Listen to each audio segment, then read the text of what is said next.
We're gonna see who we get on here on this 4th of July. What up? What up? What up? What up? What up? What up? What up? All right, it's the 4th of July. It's the 4th of July, and we are going live because it's Tuesday. Okay, not being the 4th, but we care about it. The fact that it's Tuesday, and we do What's Wrong with the Bible on Tuesday. That's what we do on Tuesday for right now. And we look. I'm gonna go ahead and apologize for we even get started good,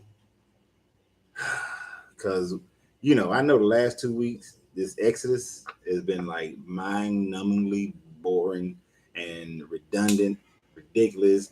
No need for most of the stuff that was written in Exodus so far at the end of Exodus these last 2 weeks.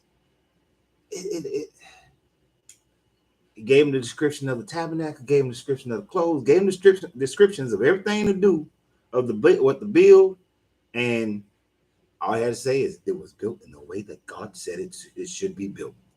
That's it. That's all I need to say.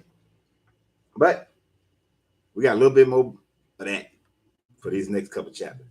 Now,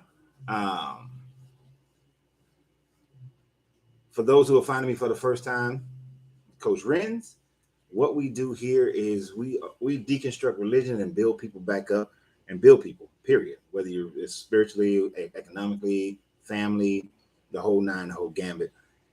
I'm the owner of what am I owner of? Smoking Phoenix Cigar Lounge. So if you are offended because I'm smoking a cigar, the information can't be given to you because I'm smoking a cigar, which is a weird thing to me that some people do.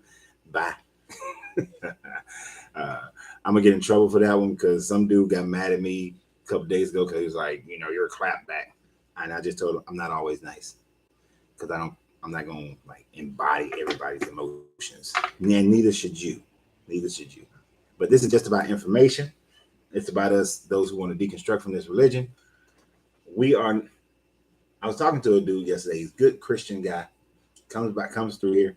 And in our conversation, one of the things, the reason why he and I can talk about spirituality is because I respect him, he respects me, right? And as I was talking to him, I'm not in this to try to change somebody. I don't want you don't ever say, oh, I converted away from my religion because I was listening to Coach Renz. No. This is for people who already made that decision, people who are curious, got questions. But like I always say, this is mainly for my kids. So if something happened to me, they got the info and they can keep on trucking. So, I talk a lot of crap for like 3, 4, 5 minutes, give people a chance to get on here, and then we get started. And yes, this series started a year ago, over a year ago. Actually, technically it started 2 years ago, but I had a lot of time that I took off because I was just building this cigar lounge. And by the way, before I go too far, there are 2 pages I want you guys to go and like. I want you to go and like this channel called Really Did You Know? Angelina has a great channel over there where she is talking about things that you don't know where the term comes from. You may not know why there are certain things we do. It's just it's a fun show. It's a fun channel to be on. Like she did one about, like the wedding bouquet. And she was talking about how with the wedding bouquet, I'm just giving you a little bit of it, how in the wedding bouquet, the reason why they first started carrying the wedding bouquet is because everybody stank. Everybody was stinking up there. And so they had the flowers to match the funk. So next time, and we going to a wedding I'll be at a wedding next weekend. Let them have a wedding bouquet. Let them have a wedding bouquet. I'm going to crack jokes. So look, Ken, if you're watching, I'm cracking jokes about the wedding bouquet if you got one. But there's a lot more to the wedding bouquet that she talks about. So Really Did You Know? Go like that channel. It's on all the little networks. And then I created another channel called In and Out to Legacy Business. That channel is just purely about different business you can get in, make some money, get back out. Get in, make some money, get back out. Hold on, why people call me this early? They know we're not open.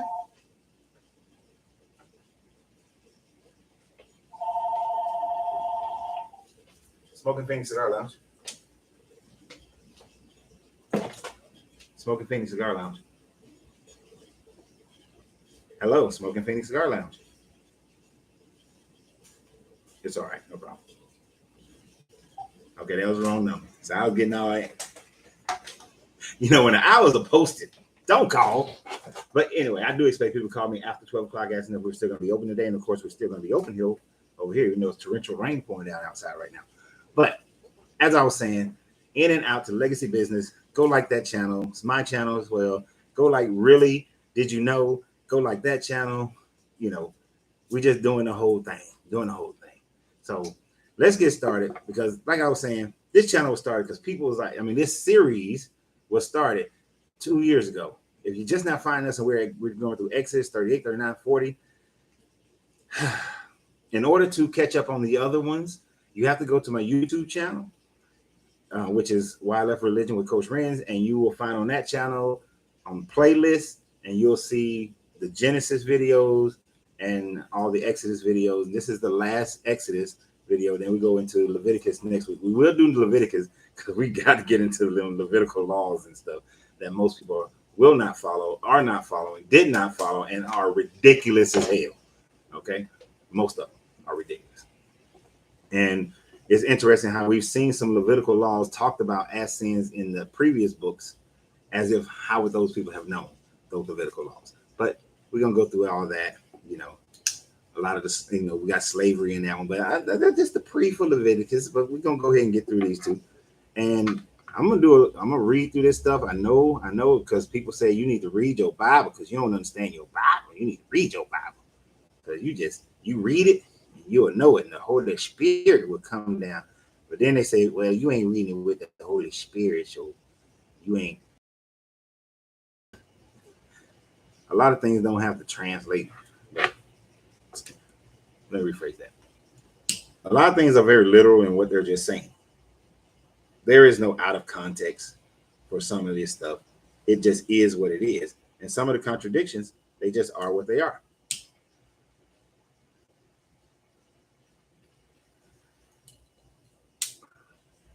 So, yeah. Let's get it started here. And we're going to read through it. Bear with me because I know these parts are boring. But it's in the Bible. Why? And some of this is repetitive, and I'll tell you some of the parts are going to be repetitive. Like this first part of Exodus 38. If you go to Exodus 27, I believe it's 27 or 30. 27. No, Exodus 28. It reads it pretty much exactly the same. It's like cut and paste back in the old days. So Jeremy Donovan, how y'all doing? So 38, we get started. He made an altar. He made the altar a burnt offering of acacia wood. 5 cubits was its length, and 5 cubits was its width. It was square, and its height was 3 cubits. He made its horns of its 4 corners. The horns were of one piece, and with it, one piece with it. And he overlaid it with bronze. He made all the utensils for the altar, the pans, the shovels, the basin, the forks, the fire pans. All his utensils were he made of bronze. And isn't it interesting? He's saying here that he made it of bronze, but he was told to make it of gold, right? Because this is the only part they ain't built yet. It's the only part they ain't built yet, but it was originally said make it of gold, but it was made of bronze. I guess they run out of money. They need to have a building fund. But we're gonna get into the money in a little bit. He made a grate of bronze network for the altar. Under its rim, midway from the bottom, he cast 4 rings for the 4 corners of the bronze gating as holders for the poles. And he made the poles of acacia wood and overlaid them with bronze. Then he put the poles into the rings on the sides of the altar, which to bear it.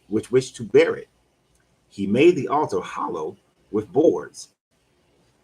So we're making the altar using bronze instead of gold, although some of those parts, when you look at it in 28, he talked about this stuff had to be made out of gold. Right. He made a laver of bronze and its base of bronze, and the bronze mirrors of the serving women who assembled at the door of the tabernacle of meeting. this is one of those occasions where this book demonstrates once again how women are not seen as equals. Women are beneath the men. Excuse me. You know, I had that dental surgery that I told you guys about last week, so I got to constantly drink stuff. So here again, women weren't allowed into the tent of meetings. They weren't allowed into the holies of holies. They weren't allowed, which is interesting because back in the day, there were cultures that did have priests and priestesses, but they decided that one of their ways that they were going to be different from the Babylonians after Babylonian captivity is that no women, no priestesses. You know, only the, you know, as we was going through Genesis, um, you know, there's the priestesses outside, the priestesses of Baal, and the priestesses were seen as prostitutes um, in the cultures that were surrounding them, and they saw them as that way, or they portrayed them as that way. But most of the time in these cultures, you had priestesses because was the priest had to have a wife, and the priest and the priestess taught people how to have immaculate immaculate sex, so that you can have an immaculate birth, a spiritual birth of a child. So they was pretty much teaching their own versions of tantra in the holiest of holies, and I don't mean that to be like sarcasm or innuendo, but that's where they taught it. And many of the rituals for all the religions, most of the religions back in the day, there were sexual aspects to those religions as well. Of course, as we moved more into the interpretations of Puritan mindsets, those types of things are always eliminated out of the process, knowing full well that the elites know, and that um, sexual alchemy is definitely something that was used in by the ancient people and still by some people today. But as this book, it always wants this is where we start really pushing women aside, is with the creation of this religion, where women start getting put on the back burner. In most society, women weren't looked upon as equal anyway, but at least they had some levels of equality when it came to spirituality, because they had gods and goddesses, whereas um, so I just got distracted. The TV behind me had Godzilla versus Megalon on that. I mean, Mega Godzilla, but the women, damn, I lost my train of thought. But they had gods and goddesses, so they had to respect women at least to a certain level, that women can hold certain positions. But right here, they took the mirrors from the women. So the women, they took mirrors from the women, so they can't look at themselves. Y'all, I don't know if you want to take a mirror from a woman. I mean, I know some dudes too, but you know, no. Most women, nah, she got to have a mirror. But they were exiled outside of the tabernacle, couldn't be inside the tabernacle. That's probably one of the only good points that I'll be able to bring out from most of this stuff. A lot of it is bullshit, right? It's about making this, and they made that, and they made this, and they could have just easily said that they made it. So let's go through. Let's roll. So we're gonna get through all three chapters and be done with this making stuff. Then he made the court. Then he made the court on the south side. The hangings of the garden were of fine woven linen, 100 cubits long. There were 20 pillars for them, with 20 bronze sockets. The hooks of the pillars and their braids and their bands were silver. We're going to get into a whole bunch of silver making. On the north side of the hangings were 100 cubits long, and the 20 pillars of their 20 bronze sockets. The hooks of the pillars and their bands were silver. And on the west side, there were hangings of 50 cubits with 10 pillars and 10 sockets. The hooks of the pillars and the bands were silver. For on the east side, the hangings were 50 cubits. The hangings on one side of the gate were 15 cubits long, and the three pillars on their three sockets, and the same for the other side of the court gate. On this side, and that they were hanging of 15 cubits with their three pillars and their three sockets.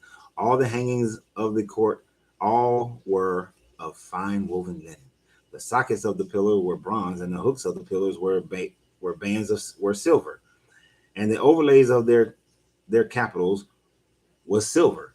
and all the pillars of the court had bands of silver. The screens on the gates of the court was woven blue, purple, and scarlet, woven of blue, purple, and scarlet thread of the fine woven linen. The length was 20 cubits, and the height along, we got to scroll down. The height along its width was 5 cubits, corresponding with the hanging of the court. And there were 4 pillars with their 4 sockets of bronze. Their hooks were silver, and the overlays their capitals with their bands were silver. And the pegs of the tabernacle and of all the court all around were bronze. That's a lot of silver. That's a lot of, I mean, even bronze is a lot of bronze. But you know, in the previous chapters, we had all this gold that they was using. And we're going to get back to some of that gold and some of them precious metals and everything that they had. Let me get through this part, and then we're going to cut parts here, and then we're going to talk about something real quick. So just bear with me. Bear with me. Bear with me. All right. This is the inventory of the tabernacle of the testimony, which was counted according to the commandments of Moses for the service of the Levites by the hands of Ithamar, son of Aaron the priest. Bezalel, the son of Uriah, and the son of Hur of the tribe of Judah, made all that the Lord was commanded Moses. So only a few jokers made all this. And with him was Alolabib, the son of Ashimach of the tribe of Dan, and engraver and the designer and weavers of blue, purple, and scarlet thread of fine linen. All the gold that was used in the and all the gold that was used in all the work of the holy place, that is the gold of the offering, was 29 talents and 737 shekels, according to the shekel of the sanctuary. And the silver from those, sorry, my mouth hurt a little bit. And the silvers from those who were numbered of the congregation was 100 talents and 1,775 shekels, according to the shekel of the sanctuary. A belkin for each man that was hit, that this half a shekel, according to the shekel of the sanctuary, for everyone, including in the number from 20 years old and above, for 603,550 men. 603,550 men. Understand that this is just what the cost was for building out all this stuff that they just built out, the church, basically. And this is a moving church. This is the church that they show up and they pop up the tents. Remember them meetings where all of a sudden there's a piece of ground in your neighborhood and they having what's that, Yakuza? What is it? It's not the Yakuza, because I know that's not it. Y'all know that dude I'm talking about. Y'all know the things they used to have. Them big ass revivals. This is the big ass revival tent. It's moving around. It's got all this gold and silver and bronze and jewels and all this stuff. And you had, so this stuff in today's world, you talking just tens of millions of dollars worth of material. And we are to believe that in the scarcity, I know they took a lot of stuff with them from Egypt. This guy he did some mind control and made the Egyptians give these people whatever they asked for when they got ready to leave, according to his story. So bump that free will, that this guy don't ever mess with your free will. We know in Exodus story, he messed with the free will of the people, and he messed with the free will of Ramses, even though none of this happened during the reign of Ramses. But they are moving all this stuff around in their tents. 603,000 men over the age of 20. We ain't counting the babies. We ain't counting the women. They ain't worth counting. But all this wood that they got, yes, you can find acacia wood in the Sinai Peninsula. But they just carrying all this wood. They got all this wood. They have access to all this. Before we gonna die in the desert. We ain't got no water. It's so desolate out here. But now they got all this stuff. They got enough stuff to build God's little house. This guy's house. But they coming out of that. Now, I want you to think about something else. Most people, when they're reading this book, you would never think about it, because when people read it, they just go straight through it instead of matching up things and according to what you're reading. Right? Brother Lovejoy and his holy show. Is that the dude from the wrestling back in the day? But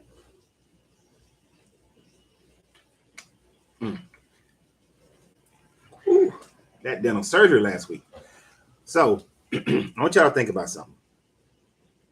When we ended Genesis, we ended with Joshua, right?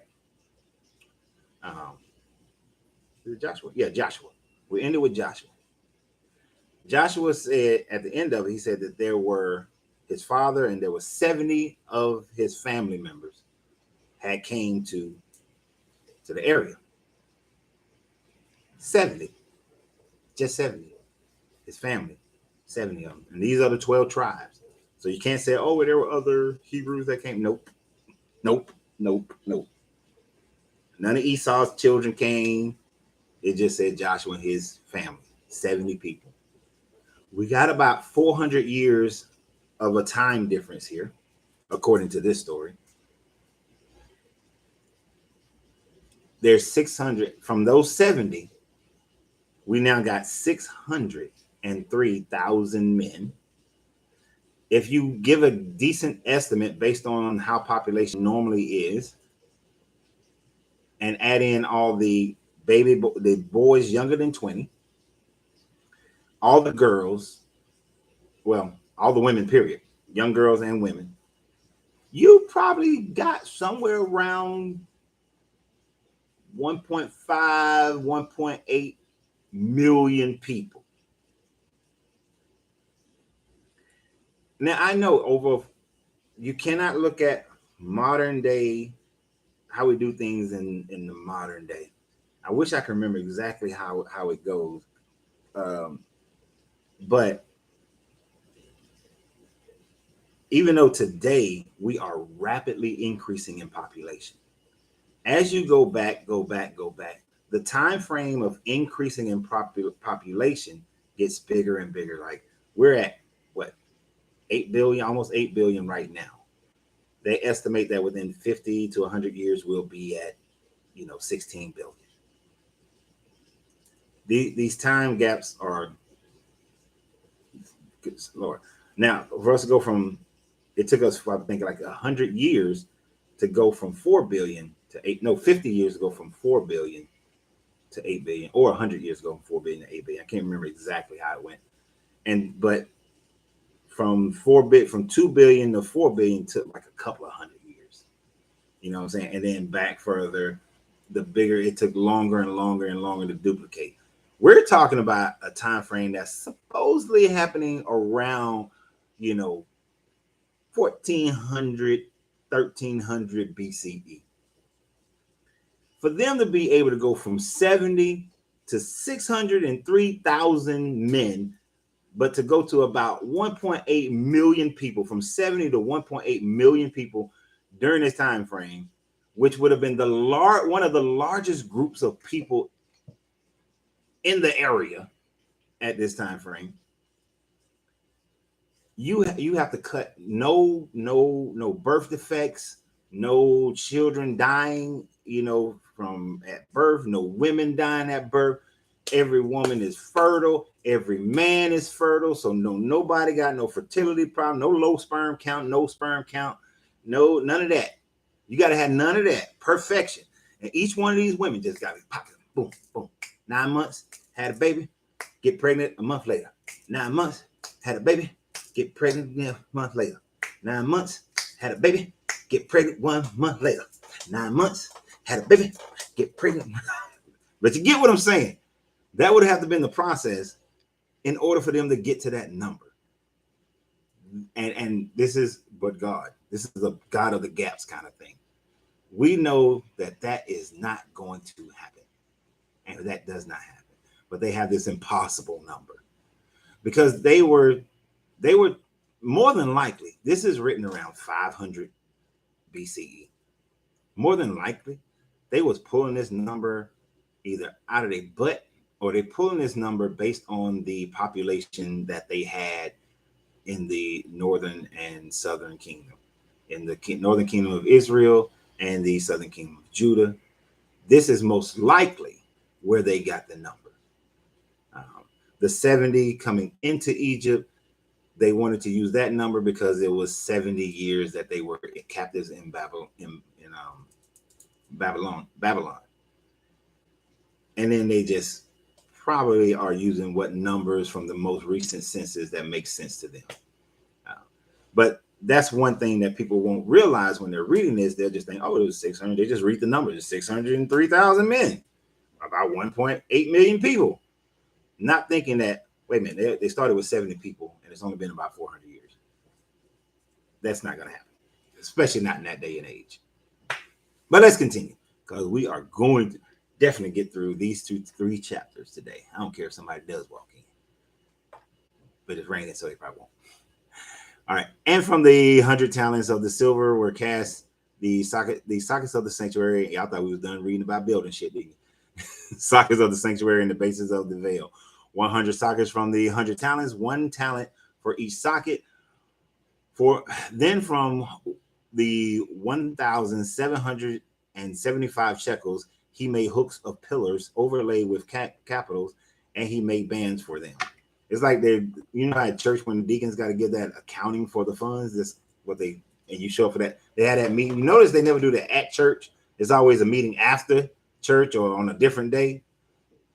The offerings of bronze was 70 talents and 2,400 shekels.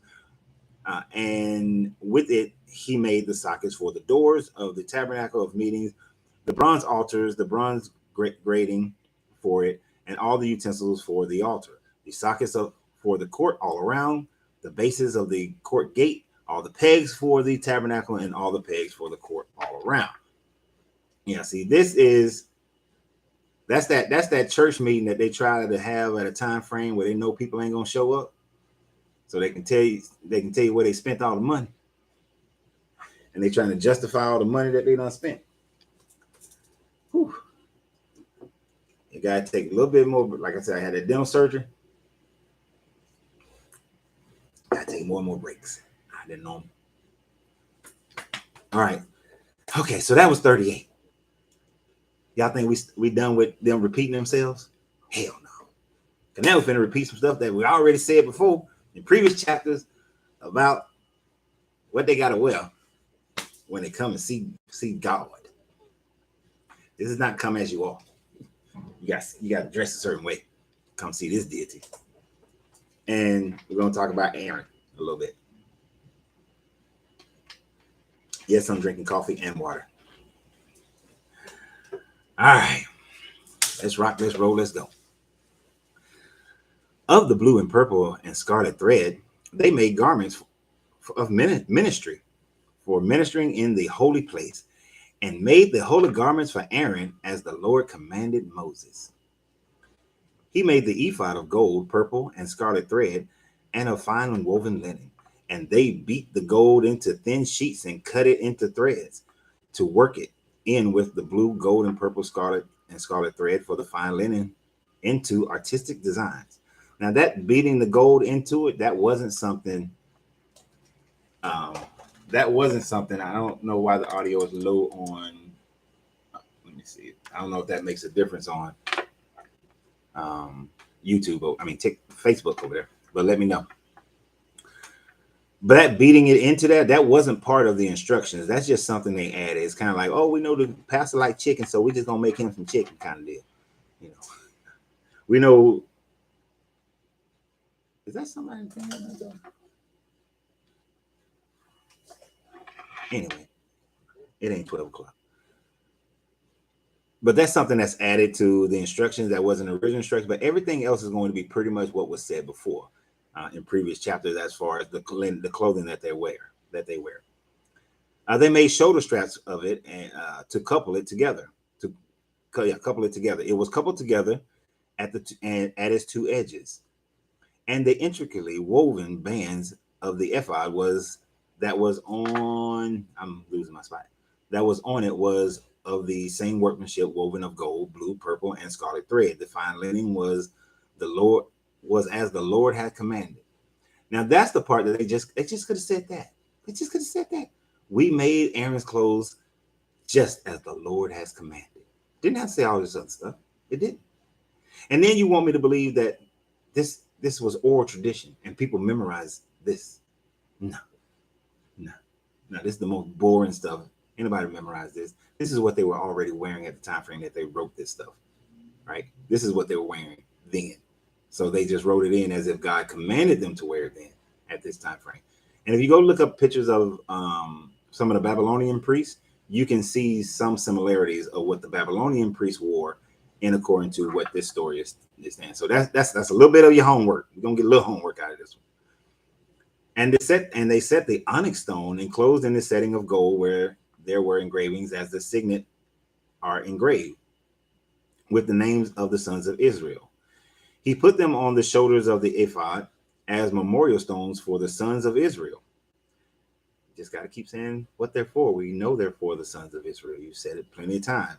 As the Lord had commanded Moses. You just could have said they made the breastplate as he had commanded them. But now we're going to talk about how you make the breastplate. And he made the breastplate artistically woven like the workmanship of the ephod, of the gold, blue, and purple, and the scarlet threads, and of the fine woven linen. They made the breastplate squarely by doubling it and span its length, and it was a span its width when doubled. And they set it in 4 rows of stones, a row with the sardius, a topaz, and an emerald for the first row. The second row, a turquoise, a sapphire, and a diamond. We wandering through the desert, but we blinging. The third row, I don't know what that word is, jacinth. I don't know what a jacinth is, but we'll be all right. An agate and an amethyst, but these are just precious stones. The 4 rows of beryl, an onyx, and a jasper. They were enclosed in the settings of gold of their mounting. There were 12 stones according to the names of the sons of Israel. We know this already. According to their names, engraved like a signet, each one with its own name according to the 12 tribes. We already know this. This is like, you remember when you had to do a term paper and they told you that it had to be a certain number of words or a certain number of pages? It's like these Bible writers back then, they had a quota for the number of pages or the number of verses, even though it wasn't broken down into verses back then. But it's like they had a quota and they keep repeating. Well, if I repeat what I'm saying, then that counts. But we know this is all for the 12 tribes, according to this. And they made the chains of the breastplates at the ends like braided cords of pure gold. They also made 2 settings of gold and 2 gold rings, and put the 2 gold rings on the 2 ends of the breastplate. And they put the 2 braided chains of gold into the 2 rings on the ends of the breastplate. And the 2 ends of the 2 braided chains they fastened in the 2 settings and put them on the shoulder straps of the ephod in the front. And they made 2 rings of gold and put them, hold on, let me scroll down, 2 rings of gold and put them on the ephod in the, that's not where I was at. 2 rings of gold and put the end of the breastplate and the 2 ends of 2 braided chains, and they fastened them in the 2 settings and put them on the shoulder straps of the ephod in the front. And they made 2 rings of gold and put them on the 2 ends of the breastplate on the edge of it, which was on the inward side of the ephod. They made 2 other gold rings and put them on the 2 shoulder straps underneath the ephod towards its front, and right at the seam above the intricately woven bands of the ephod. And they bound the breastplate by means of its rings to the rings of the ephod with the blue cord, so that it would be above the intricately woven bands of the ephod, and the breastplate would not come loose from the ephod, as the Lord had commanded Moses. We made the ephod and the breastplate as the Lord had commanded Moses. That's all they need to write. They ain't need to write all that. That's like that person. Like I got some, and most of them don't listen to this show anyway. But one of my guys, Randy, we got people who come into the lounge. They remind me of people who wrote this book. They just like to hear themselves talk. Like they'll ask a question and keep on talking, and then expect you to answer the question. They just repeating themselves. And remember who they're making this for. This is being made for Aaron, because y'all know how good Aaron is. Made for Aaron. All right, we ain't done making these priestly garments now. We got some more priestly garments to make, y'all. Hold on. Hey, Debbie, what up, Jeremy? Larry, how y'all doing? Willie, what's up, man?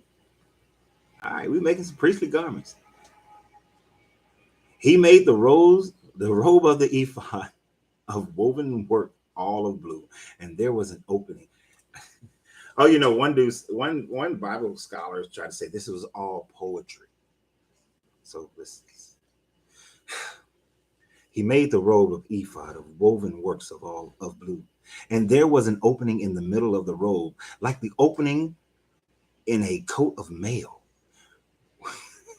with a woven binding all around it, the opening, so it would not tear. They made on the hem of the robe pomegranates of blue, purple, and scarlet, and fine woven linen, and they made bells of pure gold, and put the bells between the pomegranates on the hem of the robe, all around between the pomegranates. And a bell and a pomegranate, a bell and a pomegranate. It says a bell and a pomegranate, a bell and a pomegranate. I wasn't rereading it. All around the hem of the robe to minister in, as the Lord had commanded Moses. Now, I'm glad they put that part in there, because what some people won't remember is that way back, I think in 27, it said that this God told them to put the bells and the pomegranate, so that this God would then know that it was Aaron who was coming, or one of the priests in the line of Aaron who was coming, so he won't accidentally kill him. Now, I want y'all to think about that, for all my Christian people out there, because I know some of y'all on here, y'all be listening, I don't know why, but I want you to think about it. This is one of the reasons why we have to walk away from this religion. This is a reason why you had to walk away from religion, but this is ammo that you had other stuff that you thought about, but you didn't think about this one. I guarantee, Debbie, you didn't think about this. This is the all-knowing God, right? If the all-knowing God is chilling in his house, he need the priest to have some damn bells ringing on their damn coat, on their garment, coming in so he won't accidentally kill them. Think about that now. Think about it. The all-knowing, omnipresent, Yahweh, Jehovah Rapha. He needs you to have bells on like a damn cow or a cat to know that you belong in the holiest of holies. So what if I went, so I could fake out this God? If you think about it, I could fake him out. If I was walking around that day, if I was walking around back then, I can fake this God out. All I got to do is steal Aaron's clothes, and then I can walk in there, bells whistling, bells just cling, and he'll say, oh, that must be Aaron or one of Aaron's sons or someone of the Levite, because he don't know. He don't know. See, so next time they say this God is all knowing, remind them that Aaron had to have garments made with bells on them, so that this God will know that it's Aaron coming in or one of the priests coming in, and he wouldn't accidentally kill him. It's in Exodus. And I guarantee they're going to say, that's not in the Bible. That's not in the Bible. Or you're taking it out of context. You're taking it out of context. No, there's no context. There's no, I need to read this in the spirit. There's none of that. This is just what it says. Put some bells on that joint so I know who's coming in, because otherwise you just open that door, bam, you out. But this way, I don't want to kill Aaron. But hey, as the Lord had commanded Moses. Moses just came down like a Moses was up there doing some shrooms, y'all, and came down and said, "Hey, y'all, dude, let me tell you, we're gonna make this garment gonna be fly." Let me continue. All right, I said we're gonna get through these things. We going 3 chapters today, God dog it. And they made tunics artistically woven of fine linen for Aaron and his sons, a turban of fine linen, exquisite hats of fine linen, short trousers, because you know he got to have boxers on. He can't be free balling in there. Short, y'all remember that from the previous. This guy don't want you free balling. So for all you Christians who free ball, don't be free balling. You know, just had to throw that in there. This shit's so boring. And a sash of fine woven linen with blue and purple and scarlet thread, made by a weaver, as the Lord had commanded Moses. They telling you that they just could have said everything was made as the Lord had commanded Moses. Then they made the plate of the holy crown of pure gold and wrote on it an inscription like the engravings of a signet, holiness to the Lord. And they tied to it the blue cord and fastened it above the turban, as the Lord had commanded Moses. Now, isn't it? We this is for Aaron and all his sons. Why is Aaron being rewarded when he was the one who capitulated to the people and made the golden calf? It's called nepotism. That's what it called. It called nepotism. We almost at the end of this chapter. I gotta make sure I keep this dental work taken care of. I don't want somebody fussing at me.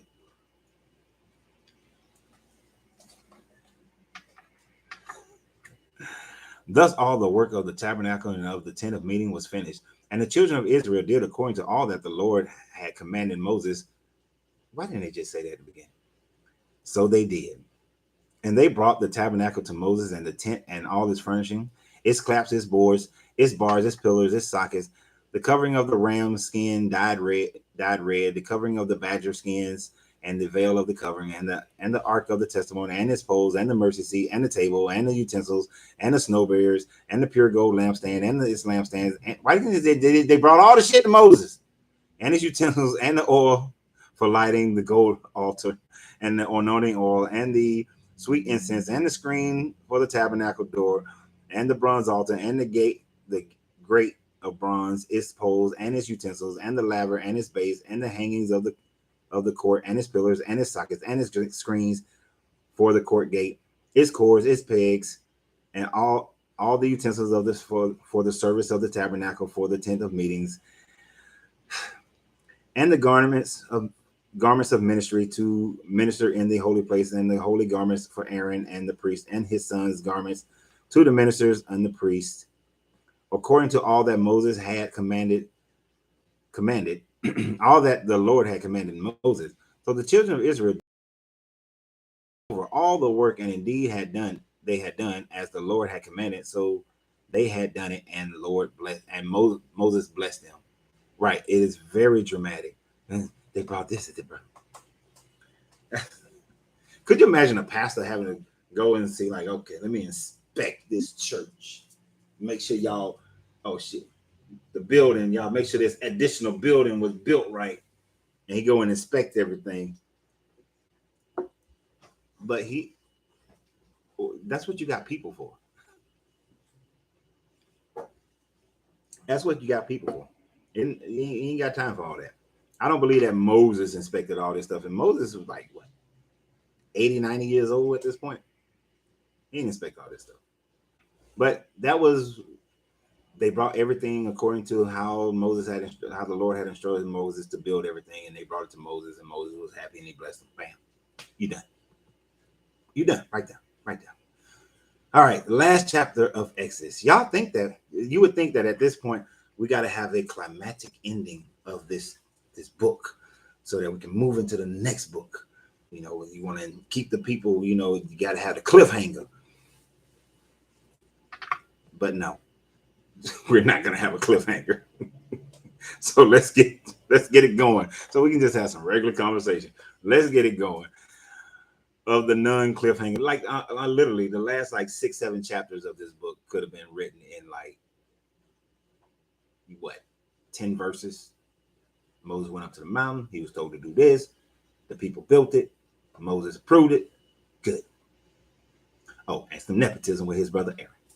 Good. Then the Lord spoke to Moses, saying, on the first day of the first month, you shall set up the tabernacle of the tent of meetings. You shall put it in the ark of the testimony, and partition off the ark with the veil. You shall bring in the tabernacle, and bring in the table, and arrange the things that are to be set in order on it. I just want to warn you guys. Most of the time when it rains, where my business is located, oftentimes the power will go off and on. We got some janky power over here sometimes. So if anything goes off, I'll bring everything right back up as soon as I possibly can. TikTok is probably the only you're the only thing that's not connected to the internet. All right. Thank you, Debbie. If y'all been asking questions and stuff, I'm sorry I'm not seeing them because I'm just trying to get through this part real fast. Things that are the best. Let me see if I missed something that I should have said. Yep, he's supposed to be all knowing. Yeah, we covered that. Yeah. All right, we good. I don't want to be disrespectful. Where did I leave off? You shall bring the table and the arranged things that are to be set in order on it. And you shall bring in the lampstand and the lamps and light its lamps. You shall also set the altar of gold for the incense before the ark of the testimony, and put up the screen for the door of the tabernacle. So now you got to put the shit together. Like now God has been an interior decorator. Then you shall set the altar of the burnt offerings before the door of the tabernacle of the tent of meetings, and you shall set the laver between the tabernacle of the meetings and the altar, and put water in it. The hell else you gonna put in it? Well, now this guy might put some blood in it, even though in the earlier verse he told him that they would put water in it. So why you gotta tell him again? You shall set up the court all around and hang up the screens at the court gate. You shall take the anointing oil and anoint the tabernacle and all of it, and all that is in it, and you shall hallow it and all its utensils, and it shall be holy. You shall anoint the altar of the burnt offering and all its utensils, and consecrate the altar. The altar shall be most holy, and you shall appoint the laver and its base and consecrate it.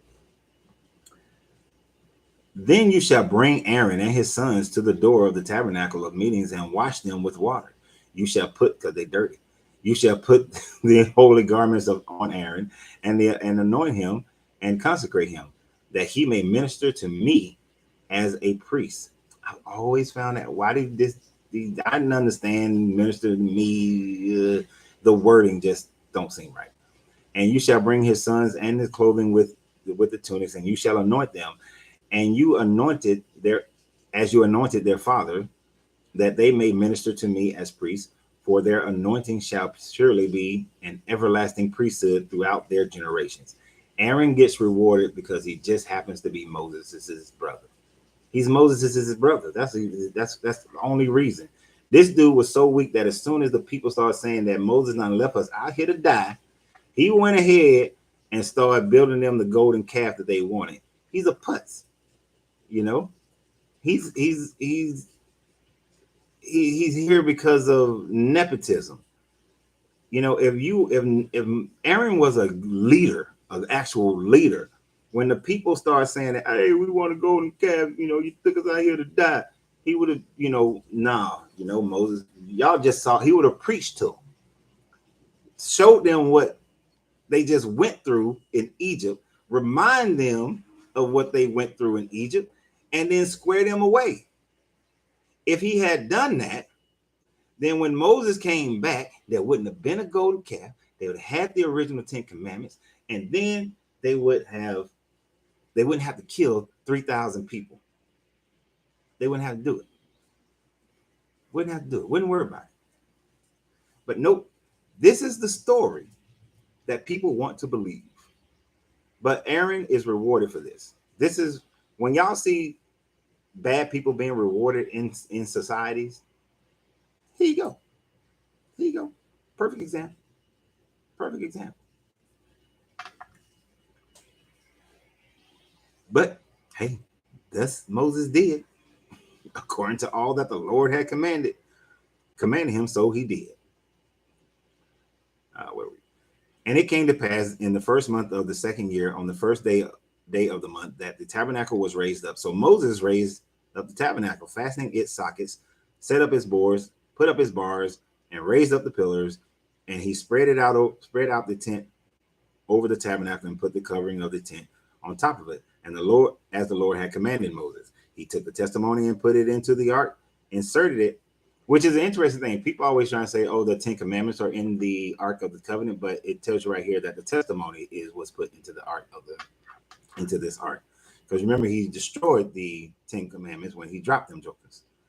And inserted the poles and the rings in the ark, and they put mercy seats on top of it, mercies on top of the ark. And he brought the ark into the tabernacle and hung up the veil for his covering, and partitioned off the ark of testimony as the Lord had commanded him.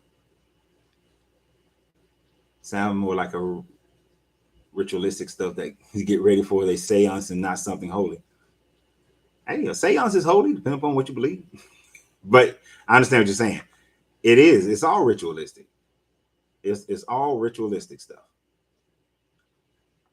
in order to keep people under this spell. He put the table of the tabernacle meeting on the north side of the tabernacle, outside the veil, and he set the bread in. He set the bread in order upon it before the Lord, and the Lord had commanded, as the Lord had commanded Moses. He put the lampstand in the tabernacle of meeting across from the table on the south side of the tabernacle, and he lit the lamps before the Lord, as the Lord had commanded Moses. He put the gold altar in the tabernacle of meetings in front of the veil, and he burned sweet incense on it, as the Lord had commanded. Gotta have, because they stank, so that's got to have them incense. He hung up the screen at the door of the tabernacle, and he put the altar of burnt offerings before the door, and the tabernacle of the tent of meetings, and offered upon it the burnt offering of the grain and the burnt offering and the grain offering. So sneakily killed an animal, as the Lord had commanded Moses. So when you see people of Ephah and they kill and they do animal sacrifice, remind them your folks used to do the same thing. He set the lever between the tabernacle of meeting and the altar, and put the water there for washing. And Moses and Aaron and his sons would wash their hands and their feet with the water from it whenever they went into the tabernacle of meeting, and when they came near the altar, they washed as the Lord had commanded Moses. And he raised up the court all around the tabernacle and the altar, and hung up the screen of the court gate. So Moses finished the work. We almost done with these mind-numbing parts of the last of this one. Let's see. Am I missing anything? Stop the foolery, man. Nobody asked you to be on here, so how about you just scroll on. Scroll on.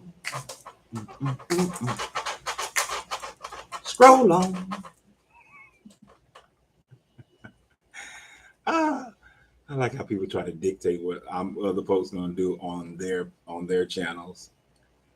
You're not African, you're not black. You have no idea about my ancestry, bro. Like how they always say, what are you? What are you? I am not defined by your ability. I'm not defined by you saying that. Oh, what's your nationality? It's that bullshit. Actually, that's a video I'm gonna do. That's a video I'm planning on talking about.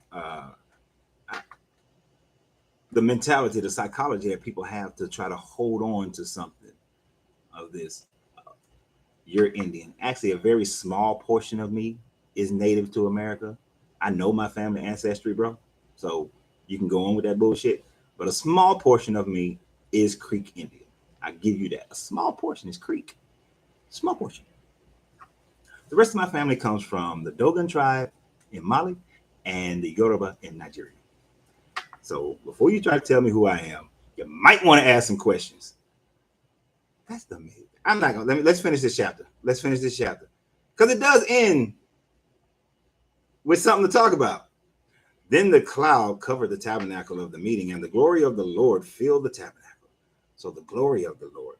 Now, a lot of people will say the glory of the Lord is not actually this God, but you cannot separate this God into pieces as they did with the Trinity and so on and so forth. So this God, if this God's glory cannot be where this God is not. So when they say that, just remind them that this God must be whole and all in one. Otherwise, it ain't God. It's an alien or pre-existing condition, pre-existing civilization from the Younger Dryas. But it filled the tabernacle, and Moses was not able to enter into the tabernacle of meeting because the cloud rested above it, and the glory of the Lord filled the tabernacle. Now, this is also where the ancient alien people always talk about some, there's always a hovering of clouds, a smoke, and all this kind of thing. And if you were a people of that day that had never seen like fossil fuel propulsion, you could think that that would be a cloud. I mean, we would normally say it's a cloud, but we know the difference. But you make a cloud of smoke. Like when I relight my cigar in a minute, it will form a cloud of smoke. But whenever the cloud was taken up from above the tabernacle, the children of Israel would go onward in all their journeys. But if the cloud was not taken up, then they did not journey till the day that it was taken up. For the cloud of the Lord was above the tabernacle by day, and fire was over it by night, in the sight of all the house of Israel throughout all their journeys. So basically what it's saying is the crescendo of this book and these last 4, 5, 6 boring ass chapters, that the spaceship was hovering above. The spaceship was hovering above, then they stayed put. But if the spaceship moved and wasn't hovering above, then they can journey. And this is what's going to be, this is what happens through all their journeys. Now, since they ended like that, you would think that when we get into Leviticus next week, that we're going to get back into the journey, right? Of them going through that 40 years of going around the desert and conquering 300 different city states and, genociding people. Get back to the exciting stuff. All that good contradictory bullshit. All that non-historical bullshit. You think that next week we're going to get into that with Leviticus, but unfortunately,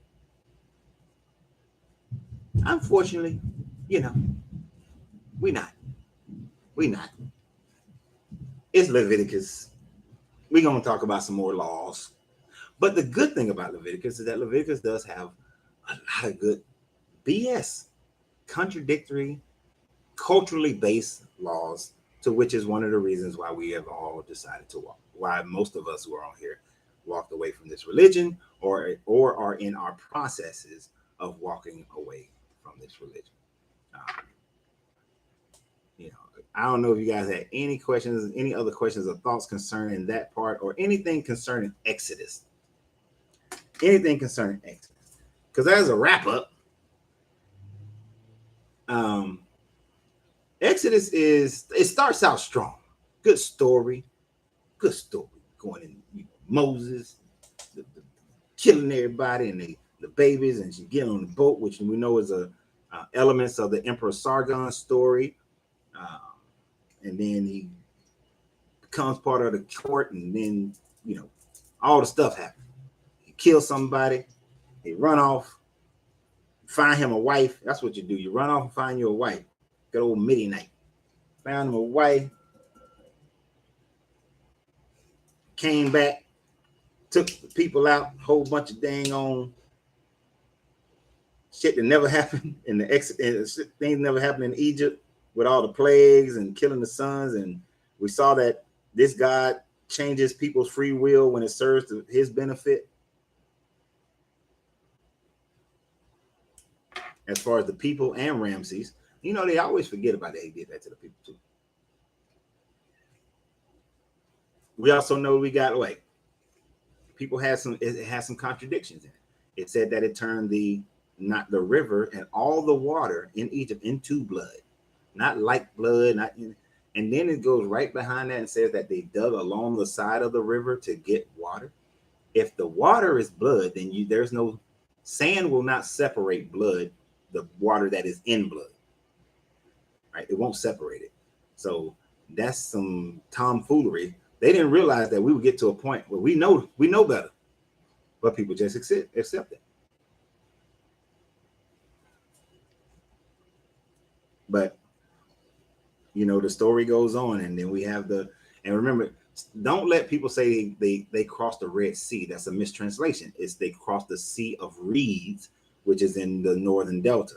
And we went over a lot of the historical things of how the Joshua story is similar to the I don't want to say Yakub, but there's another dude, I can't think of his name, starts with a Y. Story was similar to his.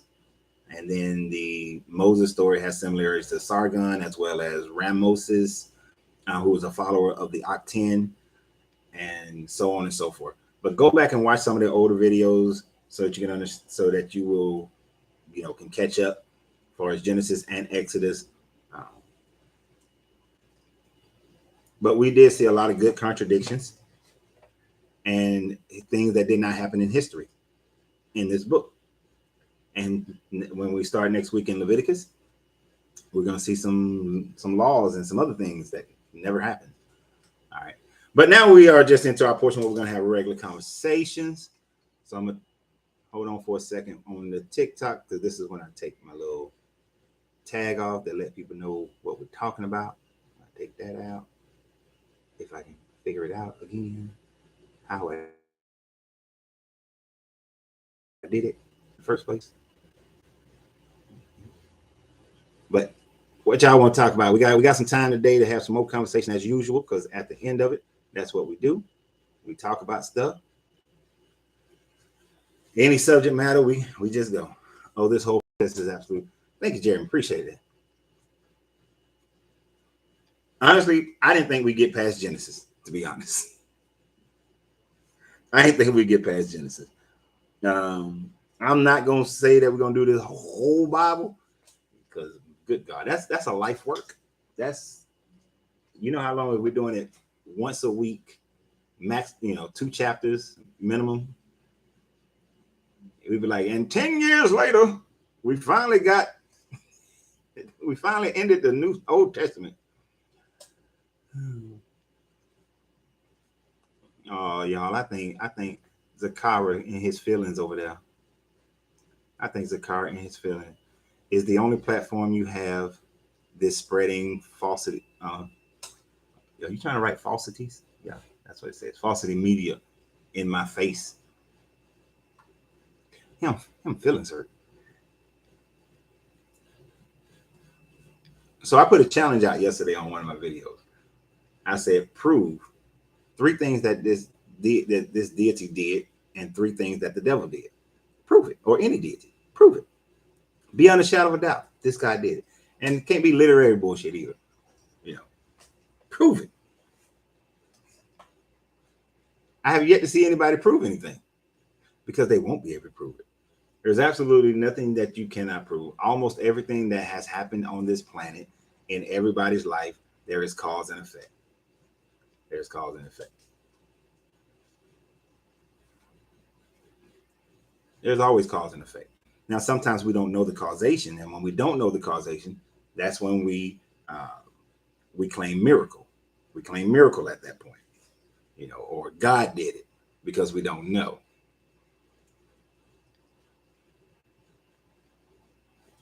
But that's the question. Prove it. Even when a person said, "Oh, I was in a car wreck and nothing happened to me," there are laws of physics that can prove. If you can recreate the car wreck, if you know all the conditions, you can recreate it and see and demonstrate what the physical laws that were in place that you just happen to not get hurt. Right? The speed of the vehicle, the direction, whatever it hit, how it tumbled, all those things play a part. unless you are, most of us wouldn't be able to figure it out on our own. God did it. My first child was born premature. She was head to toe, fitting upon my hand. Right? God didn't save her life. Modern medicine saved her life.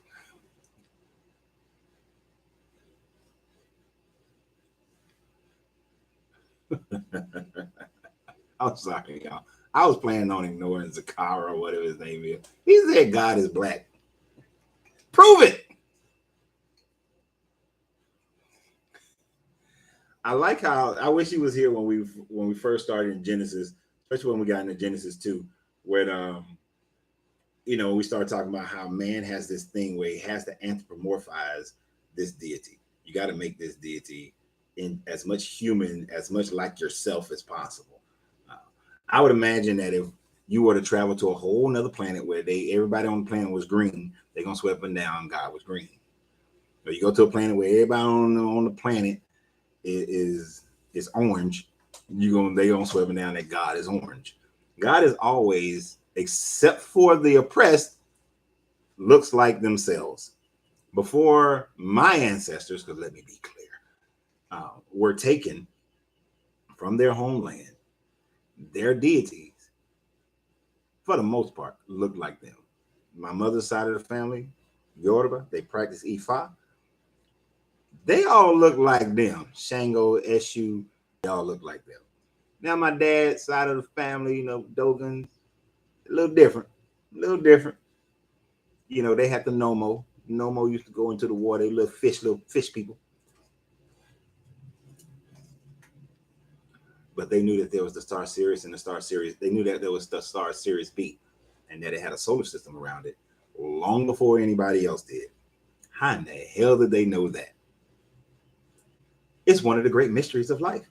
This is why, even though I lean more to previous intelligent civilizations on Earth before the Younger Dryas period, there is those elements that make you wonder if somebody came from somewhere else.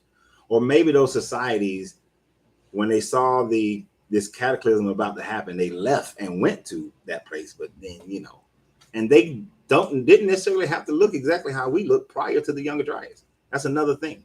They could have looked different, could have been a different species of persons. There's a lot of we don't know when it comes to that. But how did the Dogans know about Sirius B and the planetary system around Sirius B? And they just said, just like the Sumerians, they just said, hey, the gods told us. Now, who were these gods, though? Extraterrestrials or previous civilizations? That's the part we don't know. The government probably knows. World governments, they probably know. But we just don't know. I'm curious.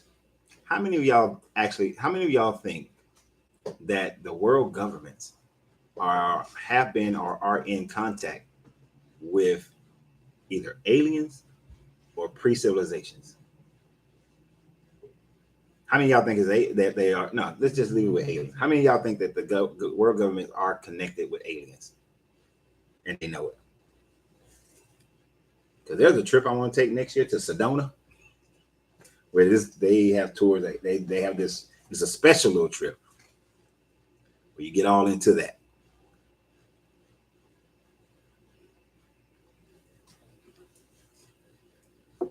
Don't everybody answer at once. How many of y'all think that the government is talking to the aliens?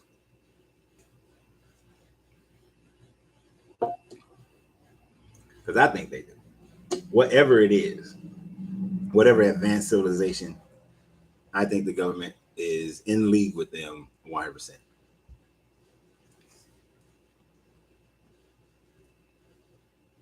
And I think they have been for a long time. I think some of our wars have been because we are the pawns fighting their wars. Like you got one group. It's kind of, I mean, it's the age-old story. It's the brother against brother. It's Enlil versus Enki. You know, it's the same thing. Cain versus Abel. It's always two brothers fighting each other. Roman and Romulus, whatever their names were. You know, it's always two brothers fighting each other. I think this could be symbolized. Those are symbolics of you got one group that's supported by this group of aliens and or pre-existing people, and you got another group supported by another one, and we fight their battles for them. It's interesting how the Germans would go down to near Antarctica, and then every time they came back, they had these wonder weapons. There's curiosities out there.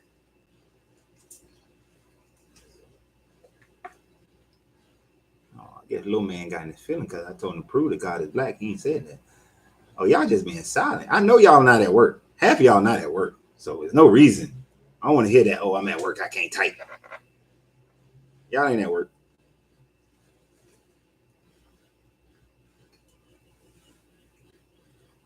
And I don't think. Let me make sure this is working. That's working. All right. We good. We good. Oh, oh, oh, oh. So we're going to continue in our stories in Leviticus next week. You know, y'all, if you know how this goes, y'all don't talk to me, we'll stop. I mean, we've done the lesson part, and that's fine. I ain't saying that like to be mean. I'm just saying I'm an artist, so my work is at home. You know what? You work from home people get on my nerves. Can't stand y'all. Yes, I'm straight jealous. Oh, the question was, do you think that the government is in league with some alien race, whether pre-existing alien race or some other planet alien race? We don't know what God. We don't know what God is: black, white, Indian, or Asian.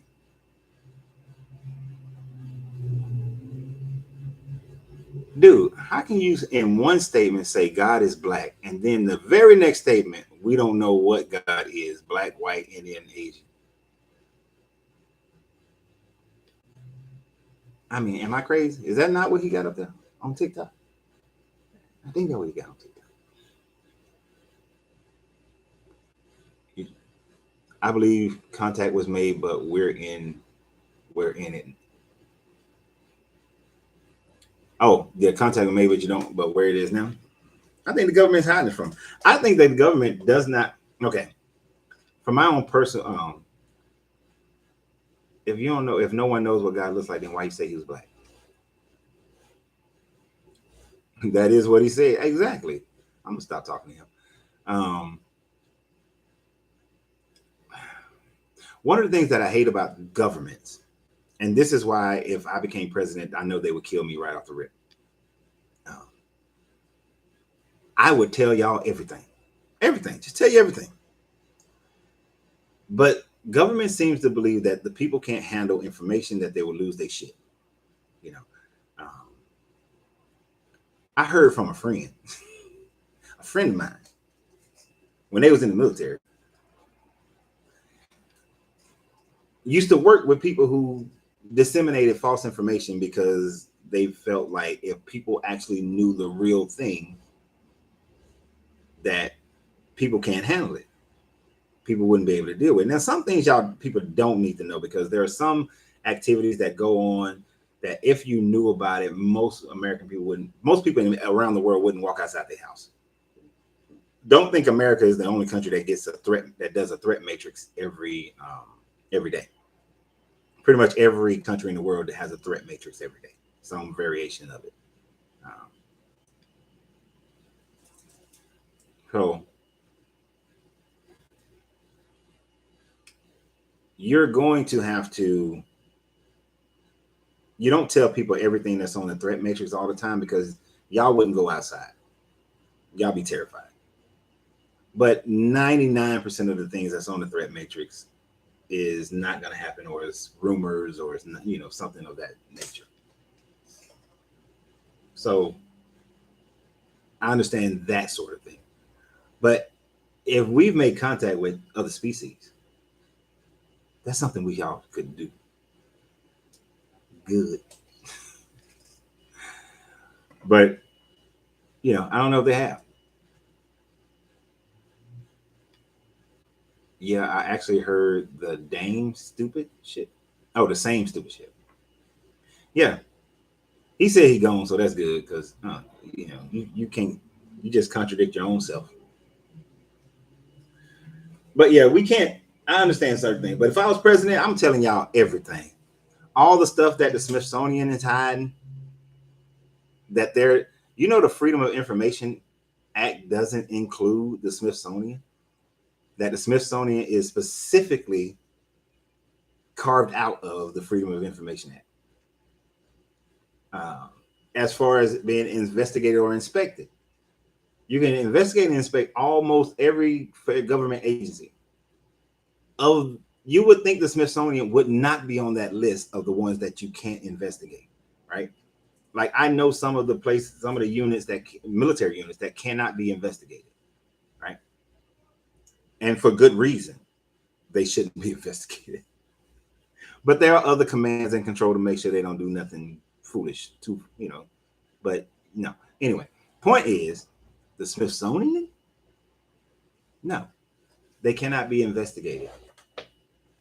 That's why there will always be the battle between were there Egyptian hieroglyphs found in the Grand Canyon or not? Are there giants or not? Are there aliens or not? Are there dimensional portals, these tunnel portals uh, around the world that supposedly go to different dimensions? Or do they exist or do they not exist? You get all of that because you cannot investigate the Smithsonian. Oh, ha, ha, ha, ha. Daniel said he'll vote for me. You know what I did, like, as a this is a little side thing.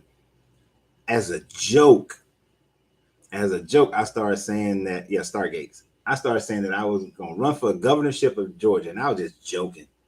I was just playing, and I had created a whole campaign and everything. It was a joke. But then I got enough signatures to be on the ballot because I even did the, hey, sign this petition, we can get on the ballot. And then I was like, oh hell no! I said, y'all, I was just playing. I was just playing. Got your vote. Y'all don't want me to be president. Mm-mm. Why would you want somebody to be president who is literally going to be transparent about everything that the government has done, is doing, for the most part? Certain things do have to be kept secret because every country has its enemies. But why would you want a guy to be president who's going to try to make peace with everybody around the world? You don't want peace. Why why would you want a guy to be president who, instead of trying to marginalize any group within the country, is going to look to embolden all the people in the country to live a better life and have more economic wealth and to go out and develop more economic wealth around the world? You don't want that person. Y'all don't want that. That's not what you want. That's not what you want. You don't want that. Like in a video I was talking about the other day, how America is stupid. America knows that Africa is the next great uh, rising economy. That the sub-Saharan African nations is going to be the next great economy over the next 50 years. You have within your borders, whether people want to accept it or not, the descendants of those people. Why wouldn't you support the economic growth and development of the ones who are the cousins to them, so that they can build up and then send us over there to do business over there and still maintaining your American citizenship, but go and do business over there? Why are you letting, I'm not mad at China, but why are you letting China send all this people over there? You letting Russia send all this people over there? Why wouldn't you send people who are the cousins, who has easier ways of getting in and getting things done, who has familiarity, you know, who can walk amongst them and do that business with them, strengthening America's connection with the continent? America's stupid, but instead, America wants to marginalize the cousins for out of fear that the cousins are going to abandon them. But let me tell you about humans. If America is the one that makes you financially wealthy enough to go over there and do something, your loyalty will remain with America. You will feel like, America is Daddy Warbucks. So you go over there and do business, but you're gonna bring it home. You're still gonna pay the taxes here. I'm just saying, America's stupid. But instead, America wants to continue to marginalize the very people that can thrust out the process of connecting Africa with the different countries of Africa with America, who could build the trade relations easier than any other country. Stupid. Just dumb. What big changes so fast? I don't think you're out to intentionally hurt people and think you'll actually help them. No, I wouldn't hurt people, man. I actually would benefit the people, because we're gonna get rid of all the little systematic things that keep poor people poor. Not just black people, but just poor people poor. The whole thing about, just like I was talking in a video yesterday, the whole thing about redlining, I would eliminate the whole thing. The Fannie Mae and Freddie Macs and the other little organization, they're going to guarantee those home loans for everyone. You are an American, you have a credit score that's 580 and above, you got that 3.5% down payment, you get to buy a house, and the government's going to support it. Doesn't matter if the neighborhood, why should it matter if a neighborhood has a lower economy than another neighborhood to determine whether or not you're going to buy a house? When you know that home ownership is the fastest way of growing wealth. Just like they did with Manifest Destiny, I would want all Americans to own a house. You don't really own it anyway. You still got to pay the government taxes. But I would want all Americans to own a house. I would want to eliminate the poor, right? You're never going to eliminate poverty in its totality, but I would want impoverished people to be the lowest class. Like the only reason you're poor is you are literally choosing it. You literally got to be choosing to be poor. So I would eliminate that. That's going to bring up the American economy. That's going to increase it. People, and you know how people are when they rent a house, they don't care about it as much. When you buy that goddamn house, oh yeah, you care about that one. You care a whole lot about that one. So that would be like one of the first things that I would do. If you guys, I don't know if you've been with me long enough. Some of y'all been with me long enough to know I was working on a poll. I was working with a group. I had them this close. We was all going to move to Botswana, open up a tech school. But them jokers all bailed out on me. And it wasn't something that I could do by myself, because I had to have them. I needed them as teachers. I needed the teachers. And that was the agreement that I had with the people in Botswana, is that I was bringing these other 9 teachers with me. So, but anyway, like in Botswana, everybody is guaranteed education. Everybody's guaranteed school, regular school. Everybody's then guaranteed college if you want to go to college. And there's no student loans. Why? Oh, I'm going to send you to college so you can get all this education, but then I'm going to make you pay a loan that you're never going to be able to pay back. What is your definition of poor poverty? I grew up in the streets and never knew what poor meant. I can actually understand that thought process. Jason, yeah. This white shirt is not helpful for reading white lettering. I mean, my idea of poverty is when you are unable to, and at certain levels, you got to understand, poverty in America is wealth. You're wealthy in some other countries. Like you go to Brazil and go to the, what's called the favelas or something like that. compared to that, almost nobody in America is poor. That's poverty at a high ass level. But in America, everybody should, if you can't afford to feed yourself, clothe yourself, put a roof over your head, um, move around, you're impoverished. If you can't do it at a certain level, you understand what I'm saying? If the prices of products cost more than you make, then I had no problems. I'm lost to the term of money. I had no problem, no parents, so I'm lost to the term of money. Yeah, I don't. I'm sorry if your parents passed away or whatever happened to your parents. Um,